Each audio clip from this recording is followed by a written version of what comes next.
重慶旅行美食大評分如有異議，當我亂笠。先嚟講一間我個 friend 推介嘅居民樓芋兒雞，好味到驚天地泣鬼神，師奶食到發鐵騰，小份個烹都咁鬼死大，足夠3-4個人食。入邊嘅配料好多，啲雞肉好嫩，超級送飯。如果你食下覺得辣或者鹹，一定要再點一個氣泡醪糟冰粉，哇，簡直就係冰火兩重天嘅享受，10 out of 10。Next 人哋話如果外賣哥哥都食嘅店一定係乾淨衛生好味同埋抵，咁呢一間店咧就真係逼咗3個外賣哥哥就喺入邊度食。咁我點解冇血旺啦？配料的確種類好多，味道非常之好，最緊要係呢間真係勁平，俾8 out of 10。Next 是但揾嘅一間早餐店油炒，第一次食覺得唔錯，不過入邊太多芫茜，所以我 no。但係個重慶小麵正，真係好正，啲醬好足夠，味好唔錯。總體嚟講，我俾6 out of 10。Next 講下呢間串串香，串串咧就真係無功無過，不過個豬腦真係好新鮮、好香、好 creamy， 好似雪糕咁，湯底都唔錯嘅，6 out of 10啦。Next 講下火鍋，呢一間有我最中意食嘅少數米，而且湯底唔會太鹹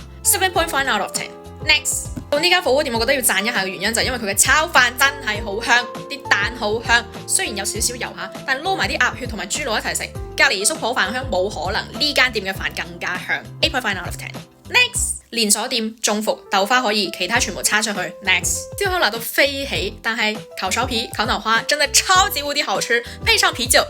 對家宵夜，7.5 out of 10。Next 第一次食豆花飯就係呢一間，撈埋辣椒醬竟然好送飯，好味。其他小菜無功無過，所以我呢間俾5.5 out of 10。Next 呢間燒烤粥都等咗1個鐘同拉絲㗎咯，到呢間餐廳食下啲漂亮飯先，個4葉草涼粉咧又靚又真係幾好味，仲有回鍋肉咧好送飯好味嘅，但係個口水雞千祈唔好點下，碎飲飲 no 俾5 out of 10。Next 到呢間好味，食豬腳可以嚟呢間，一放落口每兩下溶晒，連啲湯都好味。我真係冇諗到喺重慶都可以食到有啲泰式風味咁清新嘅雞，唔錯，好送飯，8 out of 10啊。Next 拉屎一間講係呢個甜品，味道都唔錯嘅，但我覺得其實周街都差唔多咧，所以我就唔作點評啦。總結，重慶喺我心入邊咧係絕對屬於美食之城嚟嘅，辣嘢實在太正，我好中意食辣，加上今次嘅芋兒雞簡直係大賞分，我下次一定要再嚟食。